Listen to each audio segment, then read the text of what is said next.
Everybody, Patriots Beat Podcast, Evan Lazar, alongside me as always, Alex Barth. And Alex, yesterday we got to watch the Patriots practice for the third time this spring in organized team activities. So we're going to get to the quarterbacks. We're going to get to some of the other things that we saw out at OTAs, but I wanted to open with probably the most important thing that we saw out there yesterday, and that was number 54, Dont'a Hightower, back on the field for the Patriots. And all those retirement rumors, I think this puts everything to bed that Hightower came back to practice early. He looks ready to go, looks spry, looks like he's in shape, doesn't look like he's lost too much of a step just yet. We're not in pads yet, so we'll see how it looks in training camp. But great news to see Dont'a Hightower back out there, and it's really put into perspective now how loaded this Patriots defense is going to be.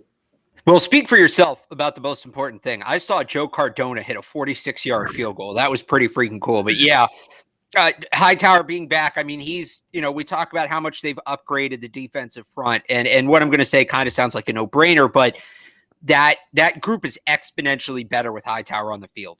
Yeah. Not necessarily just what he brings in terms of his physical presence, which is tremendous. And we were talking about yesterday how well we thought he was moving. I think he dropped some weight in a good way. He's was listed at 260 last time he played. He's probably in the 245, 250 range now. And, just a little flighter on your feet after missing some time. I think that helps. So obviously he helps there physically, but I just think what he brings is a leader, communication, getting everybody set before the snap, keeping everybody on the same page. When you have so many new pieces, so many young pieces, that role is going to be invaluable. And I think he really unlocks the full potential of this defense if and when he's on the field with them. Yeah, that's what Gerard Mayo said a couple, last week when we spoke to the assistant coaches. That's right, yeah. Yeah, he said, look, he's our field general on the defensive side of the ball, right? He's the guy that gets everybody in order, and the coaching staff can really trust is going to be able to put everybody in positions to succeed and line everybody up on the defensive side. It's similar to a quarterback with 25 seconds to go in the play clock. That communication headset in the quarterback's helmet clicks off, right? And then it becomes about the players out on the field. Well, the same thing happens for whoever's wearing the green dot on the other side of the football. And Dont'a Hightower being out there and being able to get everybody in line and kind of be that extension of the coaching staff is something that Mayo pointed out they really, really missed out of Hightower last year. They really didn't have that guy, he felt, that was that in tune with the defense and with the calls and checks that they make, that he can just basically change and get them into good plays, get them out of bad plays, just like he's an extension of the coaching staff. So mentally, that's what Hightower brings to the table from an IQ standpoint. Then we obviously know the physicality, the versatility to play on or off the line of scrimmage, the ability to rush the passer. He's probably one of the best interior blitzers of his time, right? Just a guy that can come up the middle from off the line of scrimmage and blitz the QB. There's not very many guys that are true linebackers. He's not Von Miller, right? He's not a pure edge rusher. Hightower is really a true linebacker, and there's not very many guys in the Hightower era, the last decade or so, that have rushed the passer as successfully as he has with that linebacker designation next to his name. So great news for the Patriots that they get Dont'a Hightower back. There are still a few guys that we haven't seen out at OTAs. Stephon Gilmore, obviously, is a big one. Jonnu Smith is another one that I'm sure we will see him on Monday, but he has not come to these practices just yet. Isaiah Wynn hasn't been out there. But Hightower's back. I don't think that there's any doubt that he's going to play this year now. It certainly dude just loves OTAs. He wanted to get one more practice in before he calls it quits. Right. I really didn't think that we would see him until next week. And so to see him out there early is a great sign for the Patriots. Maybe even not even next week. Like they might have even given him an excused absence for next week also, and let him wait all the way to training camp. But that might have been just come to one, whichever one you want. Come to one, and that works for us. Yeah, so that works for us is exactly right. And he was very heavily involved in practice too, right? This wasn't a guy that came out at practice just to be a spectator and stand on the sideline and kind of be with the guys. They put him right into it instantly. And he was basically doing everything that Dante Hightower does in terms of moving around the formation on the defense side of the ball, playing multiple linebacker spots. It was a great sight to see him back out there. I see a lot of questions in the chat about N'Keal Harry. Sony Michel was not at practice yesterday. He still hasn't returned. And we'll get to some of these questions about N'Keal and some of these other guys, but we got to talk about the quarterbacks, Alex. And we spoke to Mac Jones after practice yesterday. I thought he was very candid and honest about his sort of development so far and where we're going with this. I don't want people to take this like I'm dumping on Mac Jones because we're so early on in the process. But I think the first OTA practice, everything that came out of that practice was hyperbolic and very, very, way too soon. Right. Analysis that was way too soon. I think the last couple of practices, we've seen Mac Jones look a little bit more like a rookie quarterback in his first NFL practices versus that first practice. Everybody comes out of it and is like, he might start right away. Right. And now we've sort of seen some of those growing pains, which is totally normal. But we've seen some of those growing pains come to fruition. He spoke about learning the playbook, getting a better feel and more comfortable out there, more confident to just kind of let their ball rip down the field. And we are seeing some hesitancy out of him, I think. A lot of check downs and short throws. He's looking like somebody that's still trying to understand what he's looking at and what exactly is important and what's not important. I thought that bucket statement that he made was exactly along those lines, right? What I know is in one bucket, what I don't know is in the other bucket, and we have to make sure that we get those things squared away. And to me, what he was kind of saying was, sometimes I'm thinking too much. Right. Like I want to be perfect with everything that I'm thinking about out there, that it's honestly slowing down my entire process. And that's so normal and unexpected. And even a guy like Cam Newton last year came in and experienced a lot of the same difficulties with the Patriots offense. Yeah, absolutely. And it's going to take time. I think in some ways that first practice was almost unfortunate. And maybe we in the media, although I wasn't there that day, so I should say you should have. There was just, I think it's really easy to get to this point, right? We haven't seen any football in what, 5-6 months, at least Patriots football. And you see one practice and all of a sudden that's the whole season. Because to this point, that practice is the entire season. And I think it's really easy to just jump on it and use it as the be all end all. And, anybody can have a good practice. Last week, we were talking about Jarrett Stidham having that one good practice and what that meant. And then, he wasn't bad, but he kind of came back down to earth yesterday. So nothing Jones has done has alarmed me. No, there's nothing I've seen him do where I'm like, oh, they screwed up the pick. Oh, he's not the guy. It's just like, all right, he's a rookie. Yeah, he didn't look, from what I heard, he didn't look like a rookie in that first practice. That's what was so surprising, is he looked like he was ahead of pace. Now, it's not as if he's fallen behind by not duplicating that in these last two sessions. He's just where he should be, and there's absolutely nothing wrong with that. I can't remember a rookie at this point, especially with the Patriots, who was ahead of where he should be at this point.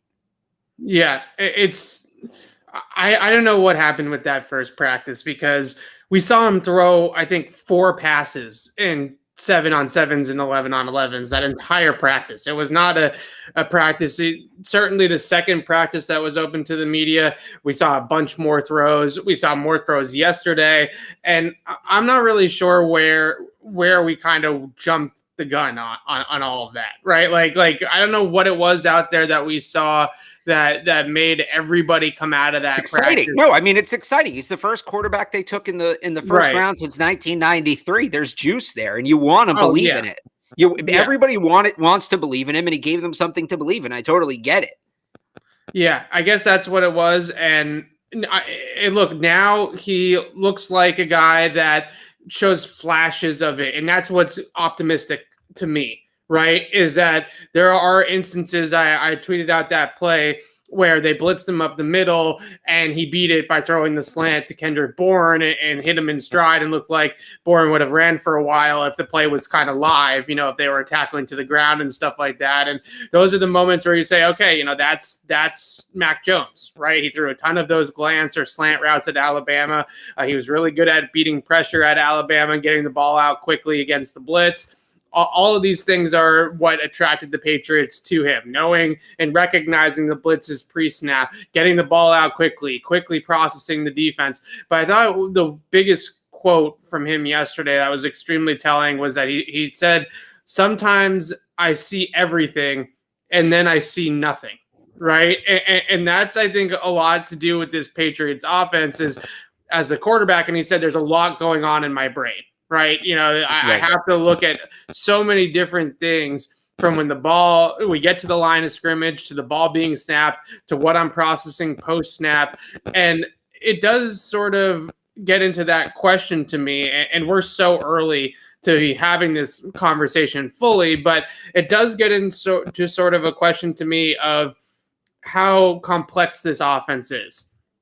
And with the rookie quarterback, even with a guy like Cam Newton, who's still only kind of in his year and a half, in the system, I would say it's not a full, this is Cam's second year because last year was so wonky. So whatever you want to call it, at what point do we have that conversation? I don't think it's yet, but it does seem like every quarterback that comes in here, whether it's Cam, whether it's Mac Jones, is talking about how much thinking they're doing because of how many little intricacies and complexities there are to this scheme.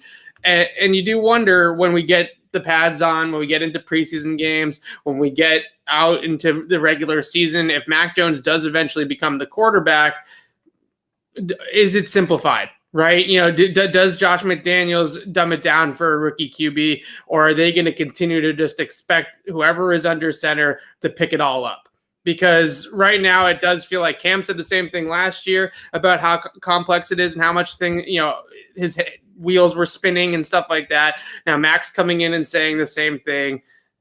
I don't know. It's interesting to me that this system has really grappled with a veteran quarterback in 10 years and a really, really smart rookie. Both are talking about how complex it is. Oh yeah, because they're not Tom Brady. And it was his system and it was built for him and he'd been in it for 20 years. Do they simplify for Mac Jones? They probably should a little bit. I don't know that they will because I just don't think that's what Josh McDaniels does. I don't think you simplify it long term. Maybe you take some of the more complex elements and just put them to the side for a year or two and you let, Mac Jones really build up with it. You can't simplify it too much because part of what makes it so effective is its complexity. You got to remember, when it's complex for the quarterback and the guys who know what they're doing, think about how complex it is for the guys on the other side who don't know what's coming. So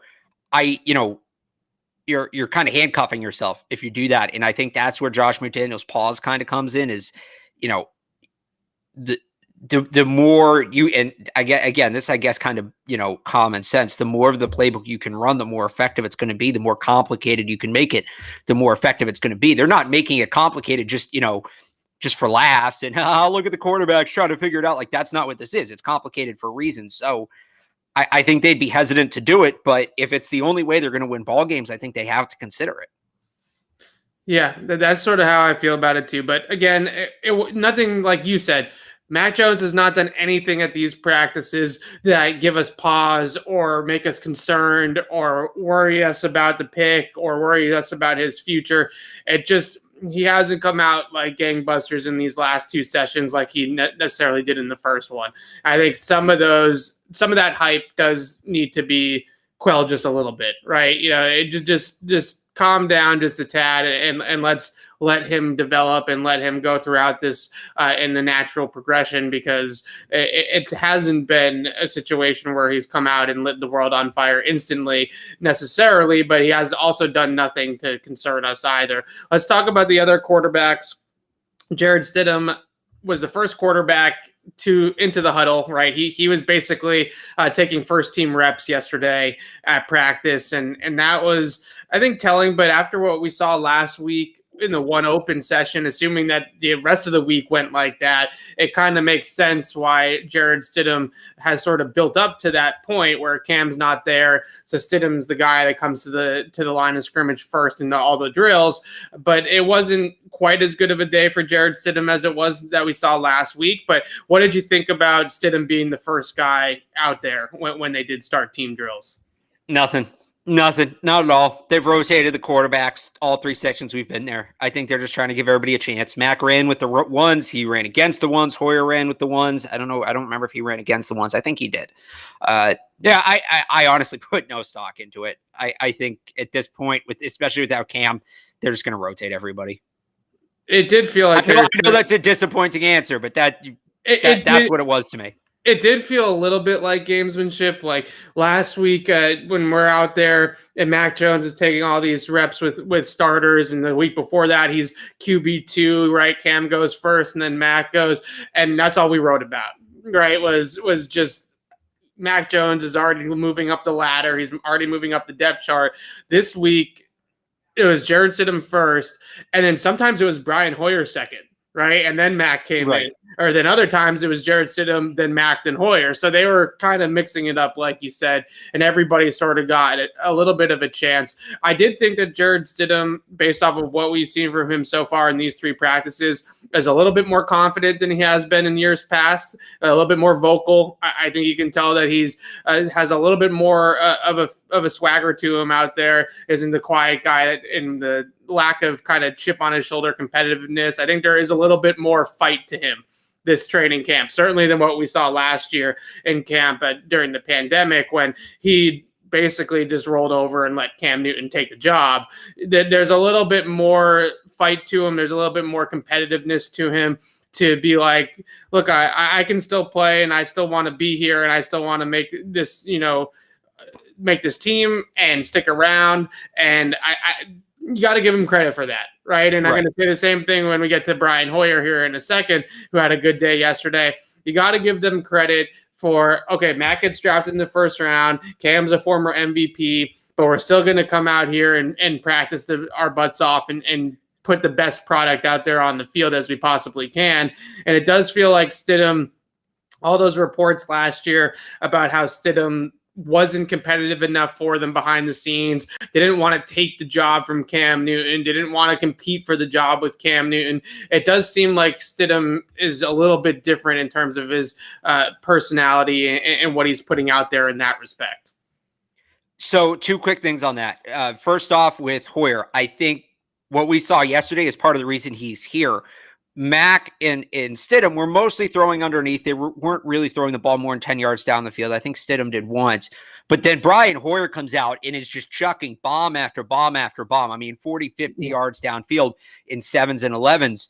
And I think that's part of the reason Brian Hoyer's here. When people were asking about why did they bring him back, what was the point? He has the experience that some of these other guys don't have. He has the NFL experience that Mac and Stidham don't have, and he has the experience with the Patriots offense that Cam Newton doesn't have. So he's going to feel more confident in what he is doing early on in the process, early on being, OTA's mini camp, the first couple of days of training camp. He also really doesn't have anything to lose. He probably isn't going to make this team. And even if he was and plays his way off the roster, he'll get a spot, right? The Jets were interested in him before the Patriots signed him. Teams want that kind of veteran quarterback. So he knows what he's doing. He doesn't have a ton to lose. He can really test the defense. He's going to test the defense physically as well as mentally with that knowledge of the playbook. And he's going to take shots and he's going to be aggressive. And I think the defense needs that. So that's my quick note on Hoyer. On Stidham, really small thing, but something I've noticed over the last few practices that I want to bring up. He has his play action mechanics down. They're beautiful.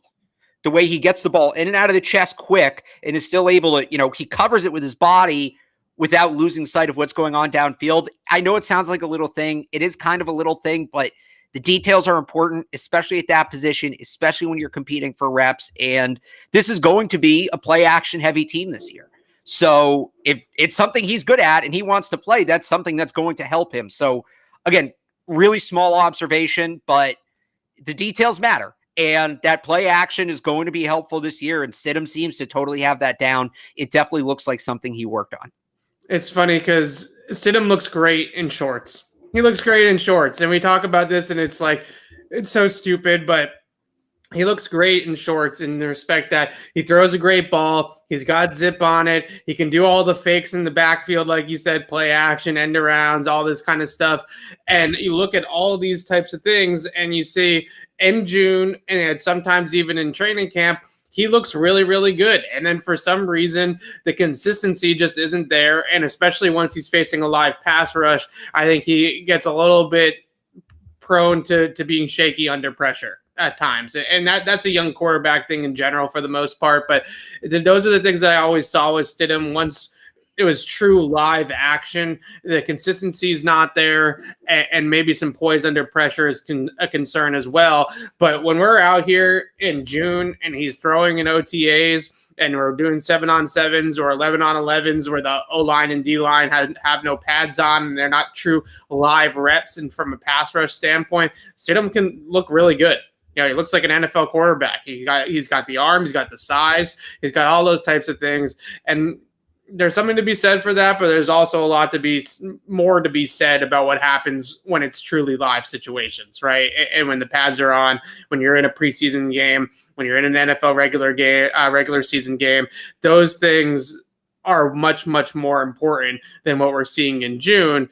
But it's still an interesting kind of discourse to say that Stidham does look good in these practices so far. So we'll see what that means right down the road, I guess, once we get into training camp. But it'll be really interesting to see if he can carry this over.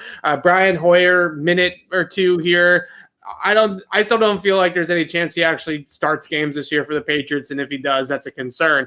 But he's like a gunslinger out there at OTAs, right? Like you said, he just doesn't care. He's got nothing to lose. He's got nothing to lose. He's playing with house money. He knows that he's not going to make as many mistakes as the young guys, and it doesn't really matter, right? And he just goes out there in all these OTA practices and consistently throws the ball down the field better than a lot of the young quarterbers on the Patriots roster. By the way, yesterday he completed most of them. Yeah, he's in that. For what it's worth.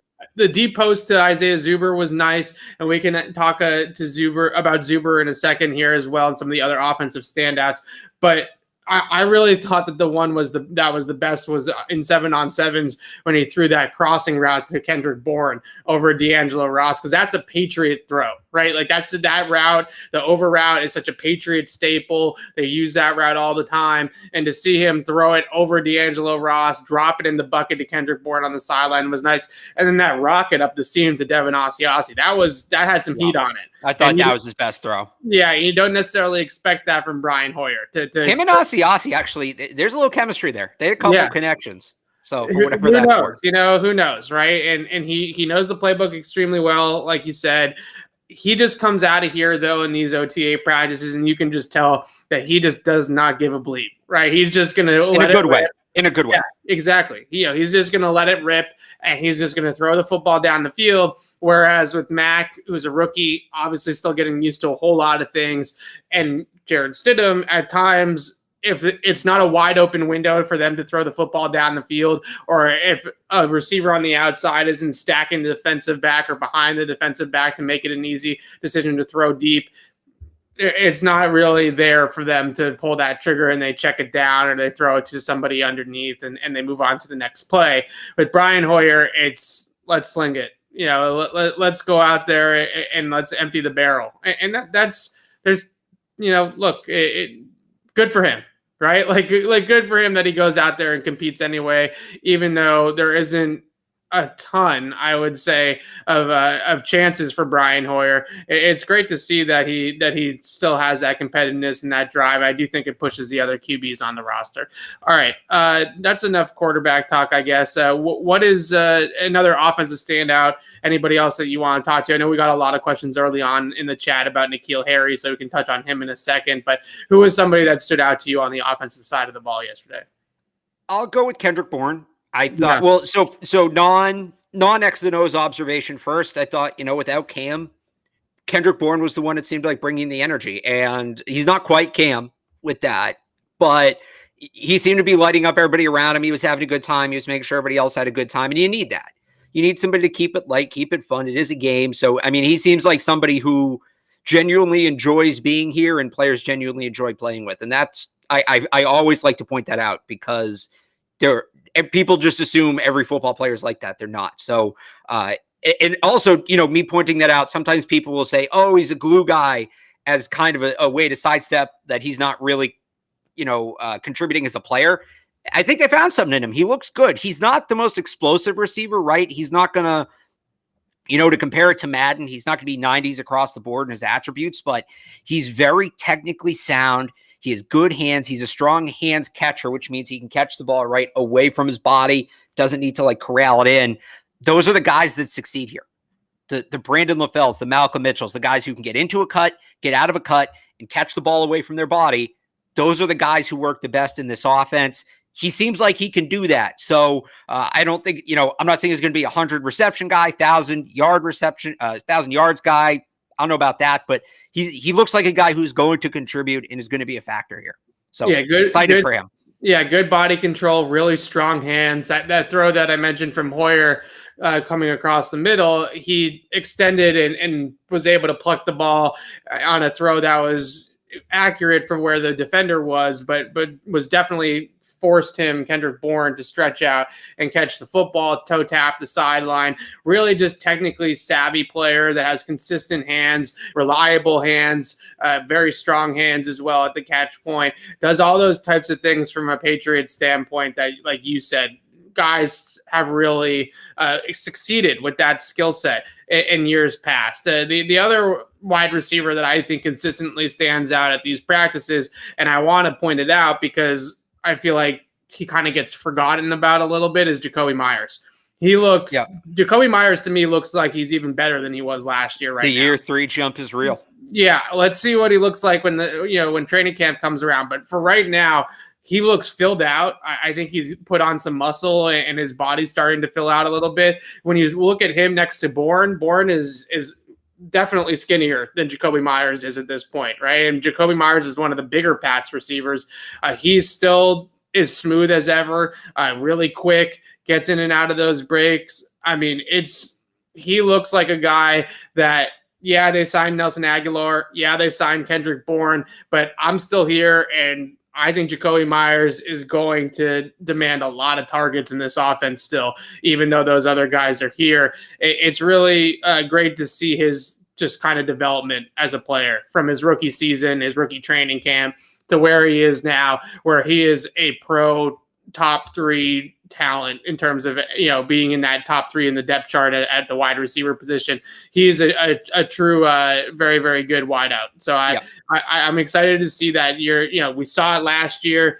He was on pace for a ridiculous season if he had done what he did at the end of last year for over an entire. Right. He didn't play the first 4 or 5 weeks. Right. It was San Francisco game. He finally gets in there, and he would have been a 100-catch guy or close to it. I think it was 100 catches, 1,100 yards, something like that.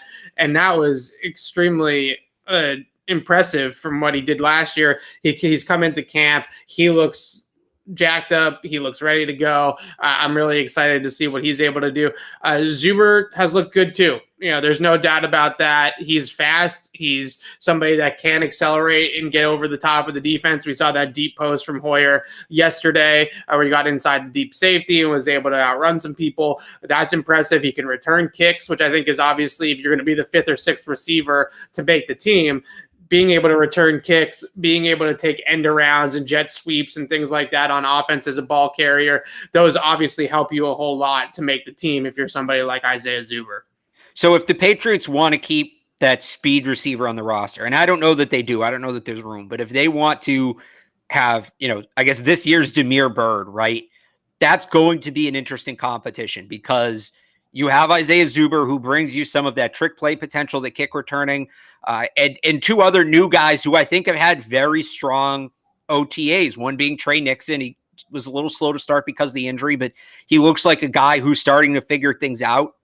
He looks pretty polished for somebody at his stage, a 7th round pick, a rookie. He looks pretty polished. He's still got a ways to go, but I don't know if it's a stretch to say that he could be, 50, 51st, 52nd, 53rd man on an NFL roster. And then Marvin Hall, who they just signed. And these are guys who are going to look better without pads. Granted, we can't really evaluate these guys till camp begins, but the coaches seem very happy with what Marvin Hall is doing. And he just, you don't see him out of position. You don't see him dropping balls. You don't see him running routes wrong. I mean, he's just doing everything right so far. So again, I'm not talking about these guys are going to come in and unseat Nelson Aguilar, but if they want, another speed option on the roster, there's a couple guys who are making a case behind Aguilar for that second speed spot. Yeah, that's going to be an interesting battle between those two, because it was kind of like, what was that, 2 years ago? We were all in on Maurice Harris. And you were all in on Maurice. Everybody was all in on no, that was you. You loved Maurice Harris. We walked out of that OTA. Why are you putting this on me? Because I have this is when we first started working together, and I have this very vivid memory of us walking out of an OTA practice and you going, they finally found the guy. I think were your exact word. The guy, please. You thought Maurice Harris was the guy. No, you thought he was the guy. Like, I thought Maurice Harris was Randy Moss. Like, you were saying him and Nikhil. That was going to be the 1 and 2. Okay, I think that's a gross exaggeration of anything that I said, but that's okay. I know Alex is just busting my chops right now. A lot of people thought Maurice Harris had a really good OTAs a few years ago. Then you pivot to Jacoby Myers once training camp actually starts and they get into the preseason game, and then it was all about Jacoby Myers. But I really do feel like with Marvin Hall, with Zuber, one of those guys will probably continue to pop, right, in actual training camp and preseason games in August. So be interesting to see if one of those players can make the roster. You have Gunner. You obviously have N'Keal Harry as sort of the 4th and the 5th guy that are going to make the team on the depth chart, unless N'Keal Harry gets traded, which we can talk about here in 2 seconds. But it'll be interesting to see if they carry a 6th. Matthew Slater is not really a wide receiver, but that if you had to put a position on him, that's obviously what they list him as. So that's truly 7 wide receivers if you keep Zuber or if you keep somebody like Marvin Hall. So it's going to be interesting to see if there's a spot for those guys, but they definitely have at least set themselves up to have a good training camp and make a push to make the team in August. N'Keal Harry, anything to say about N'Keal? He caught a few drag routes yesterday underneath the defense. He looks great. He's an Adonis, right? He's a huge dude. Right. He's clearly the biggest wide receiver that they have. But at the same time, it's still just the lack of pop in any of these practices. Like you just don't, maybe he hasn't been targeted a ton down the field. I'll give him that, but I don't know. You just don't hear a ton of things. You don't see a ton of things still out of N'Keal Harry in these practices. Well, it's tough because part of the struggles with N'Keal are usage. It's not necessarily what he's doing. It's what the team's asking him to do. And we just won't know that until the regular season if he makes it that far, right? Unless he gets traded first. So it's, N'Keal's going to look good right now. He is. He's bigger than everybody else. He's stronger than everybody else at the position, and with no pads, the advantage is magnified. So we kind of have to wait and see what's going to happen with him. Yeah, I hope it comes for N'Keal eventually, whether it's here or somebody else. Yeah, I am pulling for the guy. Everybody knows I've been a big N'Keal Harry supporter since they made that draft pick, and it just hasn't worked out in this technical of an offense where you have to be a really sharp route runner. It just hasn't fit him from the beginning. And it really didn't feel like it was a great pick in that respect from the beginning because he wasn't the technical route runner. They didn't draft A.J. Brown or Terry McLaurin in that draft as a great route runner. All these guys that kind of had that ability to get open at the top of routes, run routes correctly. He was not that guy in college, and it just hasn't really worked out because of those reasons. But I do hope that maybe it can work out for him down the road as well. Let's move over to the defensive side of the football. We talked about Hightower at the top of the show. So if you want some Hightower takes, you can go back and listen to the beginning of the show where we talked about him. Josh Uche remains unblockable. Yeah. Nobody can block him. Even Trent Brown had a couple of tough reps against him. I think Trent Brown got him away from the quarterback enough, but Josh Uche was definitely testing Trent Brown, and Uche knows no chill in these practices either. He's 100% shot out of a cannon, whether it's a true live rep or not. He's somebody that's screaming off the ball and testing the tackles, and he looks tremendous. I think he's going to have a huge year if he continues and keeps this up. Anybody else that stood out to you on the defense side of the ball? It was really Uche. We didn't see a ton of defense yesterday. We didn't. Yeah. It was Uche who had the big day, right? I guess I'll just add to that. I think he saw that they brought in Matt Judon, they brought in Kyle Van Noy. Those are guys who are going to, in theory, take reps away from him, and he said no. He's proving that he's right there in the mix with those guys, and I think that can only end well. It's so tough with defenses at these practices. It's so tough to because they're at half speed, and sometimes they're told to let the offense do certain things to see how different players react to different situations. They also keep them on the far field, so far away from us, right? There's two fields. If you've ever been at training camp, they turn the orientation of the fields for OTAs, right? So, and we're on those back bleachers, which are normally like the player family bleachers for training camp. So the defense is all the way in the back behind us, a full field away, and then we have the offense in front of us kind of blocking it. So I know excuses, right? But it's just for a number of reasons, it's so tough to track the defense in practices like this. And the few close looks we got, it was just Josh Uche taking over.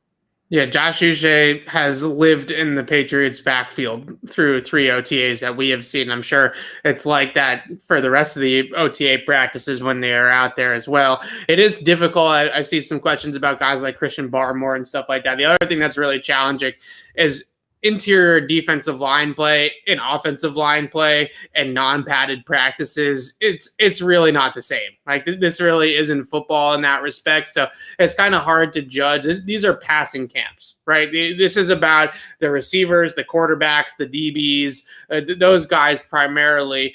Uche just stands out to everybody because he's been so darn unblockable that it's hard not to notice him even without the pads on. So the one guy that I thought was interesting, and I also wanted to talk a little bit about Michael Jackson and in some of their depth at outside corner, because we mentioned that last week as sort of a concern of ours, was Jalen Mills, who I don't know if he didn't necessarily did anything that was that impressive, right? He actually got beat by Christian Wilkerson on that deep ball during team drills. But at the same time, I have seen Jalen Mills now line up pretty much everywhere in the secondary for the Patriots in these 3 practices that we've been at. Outside corner, slot, deep safety, box safety, strong safety. He's been all over the defense. And you kind of see what I see with Jalen Mills is a player that they think could put out fires. And what I mean by that is if they have an injury at slot corner, if they have an injury at outside corner, if they need a part of the game plan is to play more too deep that week, or they need a guy that can play in the box and cover some tight ends, he's somebody that they just kind of feel, in my opinion, can just go where the game plan needs him to go. Right. And if somebody's hurt or if somebody's missing or if they need to go with a certain strategy on the back end against a certain opponent, they're playing the Tennessee Titans. Right. And they want to play a lot of too deep against Julio and AJ Brown. Now they have Devin McCourty and Jalen Mills that can do a little bit of both of those things. Right. If they have a week where they want to get guys in the box, they can have Jalen Mills kind of play that Adrian Phillips money backer type of role and do that as well. So I wouldn't say he's done necessarily anything individually that's been like, oh, wow, that was a great play. But he's out there in a lot of different capacities. And to me, he's going to put out fires. He's just going to be where the Patriots need him to be that given week. And that's why you sign a guy like that. And that's what they need, right? Just a guy who they can plug and play everywhere. And with their depth issues in the secondary, which we've talked about, having a guy like that becomes that much more valuable. So it's good he's getting work everywhere, but you'd like a situation where they can put him at at box safety where he's had the most success, but it's probably good he's getting reps all over. Yeah, it's a really interesting player to me because he struggled a lot in Philadelphia, especially playing outside corner. And when they made the signing and they give him this 4-year deal and all this stuff, you're kind of thinking to yourself, wow, this is an interesting one, right? Like they have all these DBs already, and they're giving Jalen Mills a pretty good amount of money for a year or two on the roster at least. And I was scratching my head a little bit on that one. I wasn't exactly sure what they had in mind for him. I figured that they were going to keep him in that Chung type role where he was primarily playing in the box or over the slot as sort of like that money backer. But now that I see him out there as sort of like, Jason McCourty tried to do this a little bit for them last year, right? Play a little bit of corner, play a little bit of safety, play a little bit inside, outside. And he did it fine, but I think they believe Jalen Mills will be an upgrade on that. And as a fifth defensive back, as a sixth defensive back, that's really important, I think, for this Patriots defense to have one of those guys that can just kind of go everywhere and be able to just kind of fill whatever role he needs to fill on that given week. The outside cornerback depth, J.C. Jackson was back out at practice yesterday. Jalen Mills played a lot of outside corner opposite of Jackson. It's still something that I look at and I say, I just don't think that this team believes that Juwan Williams is the answer, or Michael Jackson for that matter. So neither one of them have done anything that makes me say, oh, they can't play, but it just kind of feels like they're still searching for options other than those guys. I think I disagree with everything you just said. So you think the team doesn't think Juwan Williams is the answer, and you think they're still searching for options? Yeah, I think I saw Jalen Mills play outside corner a ton yesterday. So I think I guess maybe internally, I think if they didn't believe in those guys, I think Dre Kirkpatrick or one of these corners would be here, right? One of these free agent corners. They worked out Kirkpatrick. I think that they do believe in him. I think it's the only reason why they haven't signed anybody else in my mind. It seems like a pretty obvious need. Even if they did believe in Juwan Williams, you need 4 outside corners realistically. So yeah, I mean, I'm still scratching my head at it. I still think it's one of the biggest issues roster wise. I still think it's one of the biggest position battles heading into camp of who's going to be behind Gilmore and Jackson. And that's if Gilmore shows up. So I everything I've seen, I think they do believe in Juwan Williams right now because they haven't brought in anybody else to indicate that they don't.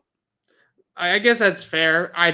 When I see Jalen Mills, who was one of the worst starting outside corners in the league when he was playing that position for Philadelphia, when I see him getting all those reps and them putting him out there, now granted, maybe they're putting him out there just for the reps, right? Just to get that comfortability at that spot this time of year. And that's very, very fair if that's just what you want to chalk it up to. But I don't know. It still seems like a glaring need to me. I'm still not sure what Stephon Gilmore's situation is exactly. I don't know if one of those two guys go down. I just don't feel good about any of their options, right? Like I just don't. Right. And maybe Juwan Williams surprises me in training camp and sort of has a great preseason and my mind changes on all of that. But right now, that to me, other than maybe tackle, which I think is, if Wynn or Brown goes down, they can kick on Wanu outside and still make that work. That was, I think, the big combination yesterday with Ted Karras at left guard. That's sort of, it looked to me like I was like, okay, well, they know Isaiah Wynn might get hurt, right? He gets hurt every year. Right. So they know Isaiah Wynn might get hurt. That starting 5 with Onwenu at right tackle and Ted Karras at left guard, that could get a lot of run this year. So they kind of feel like they're set there as long as they can kick Onwenu back to tackle if they have to. But outside corner, tackle depth, I think are still 2 things that I'll have circled when we get to training camp. I think tackle's a long-term issue because long-term being, next year. You mentioned they can move Onwenu outside. They still have Justin Herron too, who I think is a pretty good player. And, he's a step back from Wynn. He's a step back from Onwenu. But I still think if you have to roll with him even for like 4 or 5 games, I think you're okay. The cornerback issue to me is immediate. The cornerback issue to me, right, is, I tackled Trent Brown and Isaiah Wynn are on expiring contracts. But like I mentioned, you have that depth. You have Stephon Gilmore on an expiring contract that he might not play under. You have J.C. Jackson on an expiring RFA deal, and then nobody. And I trust them to go out and get tackle depth. I trust them to find somebody in the draft. We'll see what William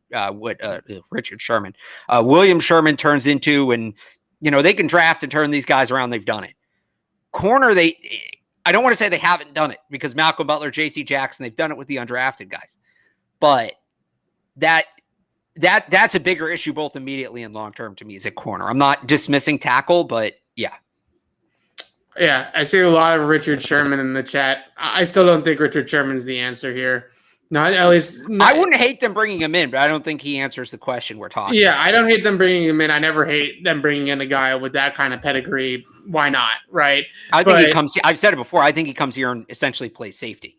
Yeah, to me, being a zone corner for most of his career, predominantly a zone corner, it would be a concern, right? You come here in New England, you're playing man 60% of the time. When you're in that Seattle style cover 3 your entire career, it's a much different system. What they run here, much different.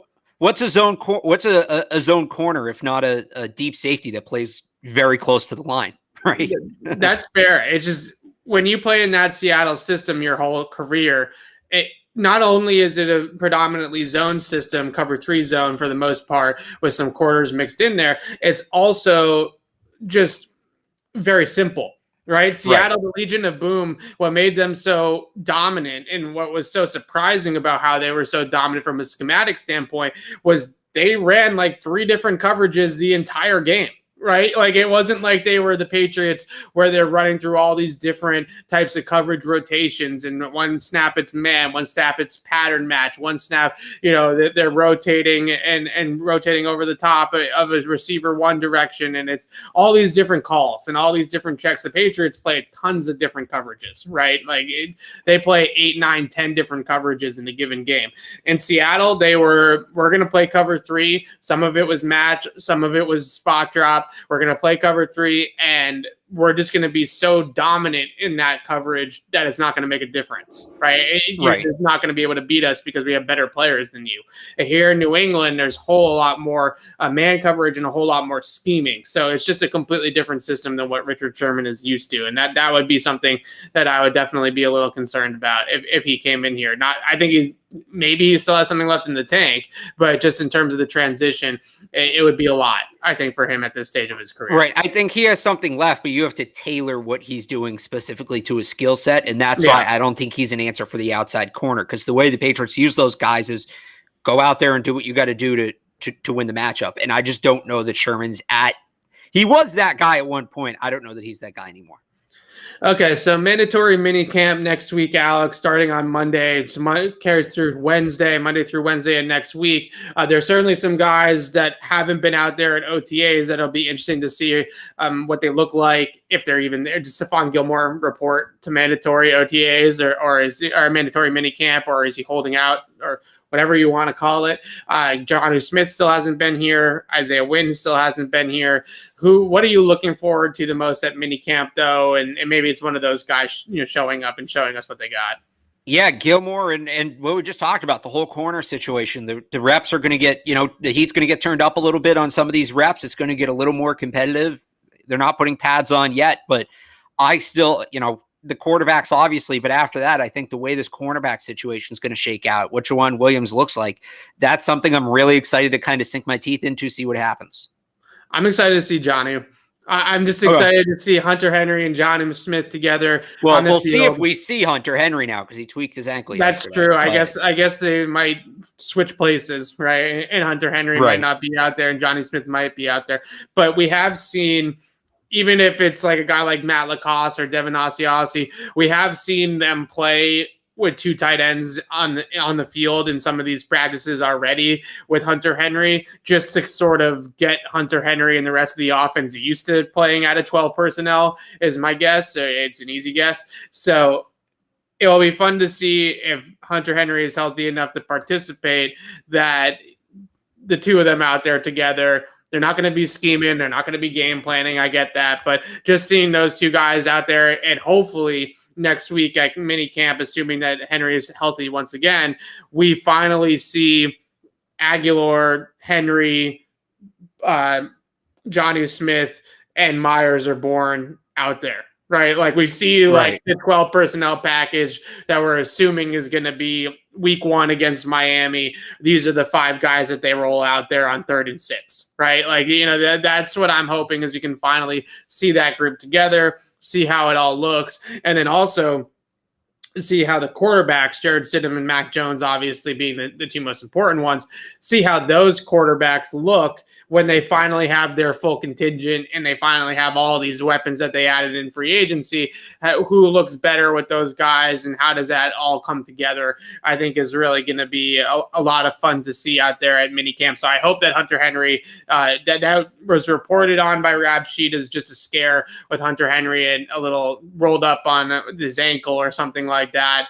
It was just a scare. But this time of year with a high-priced tight end like Hunter Henry, similarly to Cam Newton's thumb injury, if this is regular season, Cam Newton might be out there, right? But this time of year, there's no reason to push it. So unless it was truly just a scare and there's absolutely no pain or soreness for Hunter Henry, it wouldn't be surprising at all if they shut it down for him until training camp in July. But hopefully they don't, because I just want to see that offense on paper. I want to see Mac Jones break the huddle with Henry and Jonnu and Aguilar and Bourne all out there, or Myers, take your pick of that fourth guy with the running back in the backfield, James White in the backfield, Damian Harris in the backfield. That's the group. That's the core group. So it'll be fun to see if that group gets out there together. Yeah, I mean, that's what we all want to see, right? Is the offense. We haven't gotten to see it together yet. So, but that's all. Again, you got to tape your expectations because we're not really going to see it till the third day of training camp. You don't really see it till the pads come on, and everything between now and then is just half speed. And you don't want to overreact to it, but at the same time, it's all we've got. So it's a very unique offense, really. And I know everybody kind of harkens back to the Gronk and Hernandez thing, which is certainly what the Patriots are emulating it after, but they drafted Gronk and Hernandez, right? So they paid these two guys. Building it through free agency like this with two tight ends is pretty unique. It doesn't happen a whole lot. And there are some examples, I guess, of drafting it like Zach Ertz and Dallas Goedert or Gronk and Hernandez, or the Patriots bringing in Marty Bennett when Gronkowski, is still in his prime and having those two guys together. Although we didn't see a ton of Marty Bennett and Gronk together because of injuries, that was the idea. But there isn't a whole lot of history of doing that in terms of going out and spending in free agency on two tight ends. And it will be really interesting to see how it all comes together. So Alex and I will be back on the podcast next week to break down. I think we should do a Boston Sports Minute. All right. Let's do a Boston Sports Minute. I'm upset by a lot of things in Boston sports right now. But last night I was at the Red Sox game. One of the best Red Sox. Can't be upset about that. That was amazing. I mean, that was like an all-time game. I other than a playoff game, I can't think of another regular season game that I've been to that would top that one. Did you care that it was so long? I didn't care that it was so long. It for once, I do complain about that kind of stuff with baseball. Of course you do. I didn't care that it was so long at all because it was just back and forth. And the home run by Arroyo, right? Like that was the one that really took everybody by surprise because the Astros have that big inning. They brought in the guy out of the bullpen to take out Erod. He gets shelled instantly. And then Arroyo hits the 3-run bomb over everything, over the entire monster. Right. That was just fantastic. So that was a great moment. The bat flip, the whole thing. That was awesome. And then you have the big inning, the inning after that as well to kind of separate and get that lead. And it was just a hell of a game. We had a streaker. The Astros manager got tossed. I mean, it was like you couldn't have asked for anything better other than it being in October. I'll tell you this, I almost said Bronson Arroyo. Christian Arroyo. Good player. That signing by Chaim Bloom, it's a little Belichickian. Former first-round pick, former top prospect, kind of washed out in a couple places, comes here. They have him in a very specific role, and he's flourishing in that role. Great signing. And doesn't that sound like something we talk about the Patriots doing, right? Yeah. Former top pick. So, I think this team is clicking. And boy, if they get Chris Sale back around the deadline, I'm really not a huge fan of when people say, injured players coming back around the deadline. Oh, that was our deadline acquisition. You had him anyway. I don't know that you had Chris Sale anyway. I think if this team was 500, they probably just pushed Chris Sale's return back another year. So I think the Red Sox are really in a good place. As for the Bruins, I don't remember the last time a playoff series hurt that bad. Series loss hurt me that bad. This team really felt like they had something special, and that's on me. because every year the Bruins make it feel like this year's going to be different. And then every year the top line just goes completely quiet offensively in the playoffs, and they get too banged up on defense, and they don't have enough depth, and they fall apart. It's every single year. It's the same freaking script. Say what you will about Tuukka Rask. Was he great towards down the stretch? No. Was he the reason they lost that series? No. Probably shouldn't have played through a torn labrum. That's another discussion, but the window's closing now. You can't keep going back and saying we're going to run it back next year. I think this team has changes coming, and it's sad because, Bergeron, Marchand, Krejci, Rask, they did win a cup in 2011, but I don't, they won it with Zdeno Chara. They won it with Milan Lucic. They won it with Mark Recchi. They won it with Tim Thomas. They weren't the core. Bergeron was part of it, kind of, but that wasn't the core. This core, if they come away without a title, and you think about all the times they came close, right? The Blackhawks, losing to the Blackhawks, losing to the Lightning. They had some painful conference finals losses. It really hurts for a town that values winning. These great players just never on their own got over that hump. I just want to say this about the Tuukka thing, because the guy can't win, right? And I don't mean he can't win a cup. I mean he can't win with the fan base, because he plays last year. He loses the bubble to go tend to his daughter who's in the hospital, and everybody freaks out at him, right? Quitter, soft, right. all this stuff.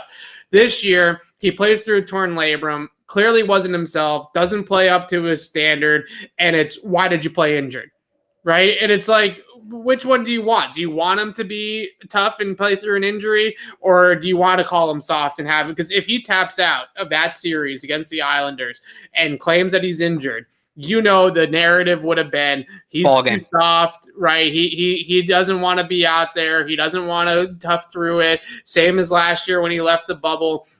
So no matter, he's damned if he does and damned if he doesn't, right? If he plays through the injury, he gets blasted for playing through the injury and not playing very well or up to his standard. If he doesn't play through the injury, he gets called soft. So this Tuukka, to me, is one of the most volatile Boston athletes, who's been a very, very good Boston athlete, right? Like, you can make the case, and I know that a lot of hockey writers would say there's other guys that deserve this moniker more, but you could make the case that Tuukka is the best Bruins goalie of all time, right? Like, he's had that type of career.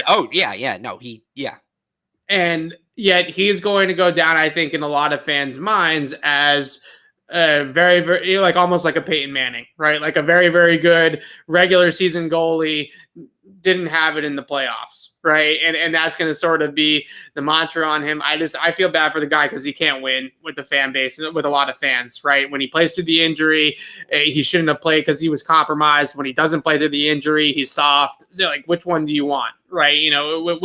Which side of the coin do you fall on? You got to pick a side. Would you want him to be tough and play through it, or do you want him to be soft and bow out? And I'm not saying he would have been soft if he bowed out with the torn labrum, but it just feels like Tuukka can't win. Another kind of comparison I would say for Tuukka, to me, to make it Patriot centric, is kind of like a Wes Welker, right? Like, dominant regular season player, good and certainly had his moments in the playoffs as well. And Tuukka was great throughout. Right. A couple different cup runs where they just came up short. The Blues year, he was dynamite. He probably wins Conn Smythe if they win Game 7, right? And Wes Welker, similar, has some great playoff stats, has some great playoff games for the Patriots, but has those big moments where he came up small. But then it's with the position, it's more like, it's like Wes Welker. If Wes Welker played quarterback and was here for 10 years, right? 10, 15 years, whatever it is. Right? Maybe I don't want to say Drew Bledsoe, because I know that will hurt your. Well, no, I honestly don't know that Bledsoe was as good relative to his game that Rask is relative to his. Rask is a top 5 goalie in the world. Bledsoe was a top 5 quarterback for maybe a year or two. Rask was for at least half a decade. It's funny. You look at what the success has done to this city, and Ray Bourque was here for 20 years. And again, he wasn't a goalie, so it's a little different, but he was here for 20 years, never won a cup. He goes to Colorado, and they threw him a parade. They threw him a duck boat parade here after he won. If Rask went to, wherever, assuming it wasn't, Toronto, Montreal, New York, whatever, if he went somewhere out west and won a cup, do you think he'd be celebrated here? No, absolutely not. They tear into him for saying, oh, now he can turn the corner. So it just shows you what winning has kind of done to the way people view sports in the city. That's what it comes down to. It's not about individual accomplishment. It's not about necessarily how good of a goalie Rask was, and he was great. Some people probably just don't think Rask is a good goalie, and that's unfortunate because he is. I think some people don't care. I think some people will say, yeah, he's a great goalie, but he never won a cup, and that's all I care about. And that's been the mentality here across all 4 sports. So I get that to a degree, but that's like saying Dan Marino is not a good quarterback or Charles Barkley wasn't a good basketball player. So if you look at it, and I'm not saying I agree with this viewpoint, by the way, I'm just pointing it out. And this is hilarious, if the Marlins and the Florida Panthers and the Heat had won 11 championships during Dan Marino's career and he never won one, he might be viewed a little differently, at least in Miami. Yeah. That's essentially what this is. But I think the Marino comp for Rask is actually pretty solid. Yeah. I mean, Marino, top 5 quarterback of all time in my book, right? Probably 4 or 5, but he's right in that top 5 QBs just off of raw ability and what he could do. You know, everybody talks about Aaron Rodgers as like a GOAT quarterback. Dan Marino was doing Aaron Rodgers things before Aaron Rodgers was even alive. You know what I mean? Right. Like, or maybe not alive, but you know what I'm trying to say. And that's he's right up there in terms of just pure arm talent, release, all those types of things. Like just a wicked arm, and that. He'll go down as one of the guys that never won anything. And in Boston, he'd probably be like a Tuukka Rask, right? Like, very, very good player, Hall of Fame player, but not a GOAT because he didn't win a cup or he didn't win a Super Bowl or whatever the case may be. All right, let's quickly wrap it up. Damian Lillard to the Celtics is going to happen because it's not going to happen. I didn't realize we were doing Celtics. It's not going to happen. I'd love it. He might be my favorite non-Celtic in the league, him or John Morant. Yeah, I'd give up whatever besides Jason Tatum to get Damian Lillard. I'd even move Jaylen Brown to get Damian Lillard, but I don't think it's happening. I think Jason Tatum and Damian Lillard together would be dynamite. So if you can make that happen, you got to try. You got to. How about Kemba for Porzingis? You know on that one? I think both those guys are damaged goods. So if Kemba really wants out, look, Porzingis is a risk. He had a down year. I certainly think you're taking a shot in the dark there. But if Kemba wants out, I don't know that you're getting a better return than Porzingis. I would try to keep Kemba. I like Kemba. I think he's a good player when he's healthy. If you have to move Kemba, I don't know that you get a better return than Porzingis. Like I'd rather Porzingis than Al Horford in a pick, right? So I'm not totally against it. I'm not. Yeah. Also, I think the Porzingis, real quick, Porzingis coming to Boston and succeeding after being as the Knicks are on the rise would be hilarious. Okay, yeah, I'd like that angle too. I think the issue that I see with the Celtics is Kemba as that like scoring point guard, and similar with Kyrie also when he was here at times, combining the 2 wings that they have in Tatum and Brown with that scoring point guard has not worked. Right, like that big 3 has not come together the way that they would hope it would. So if it's Dame Lillard, then I hate to say it because I think Jaylen Brown is a great person to have on your team and in your organization, right? Like a top A+ class kind of guy.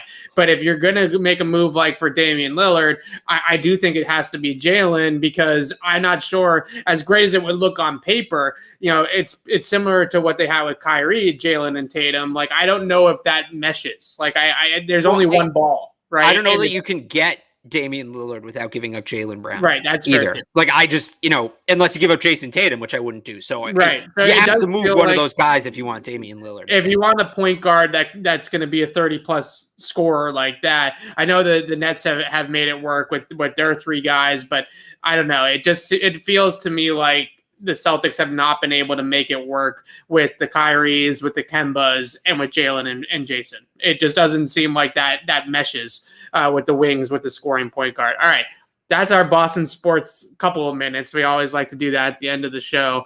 And we will be back, like I said, next week to discuss mandatory minicamp for the Patriots. We'll do a show during mandatory minicamp on Tuesday, and we'll recap the entire week on Thursday. But until then, signing off for Alex Barth, I'm Evan Lazar. Thanks for watching, everybody.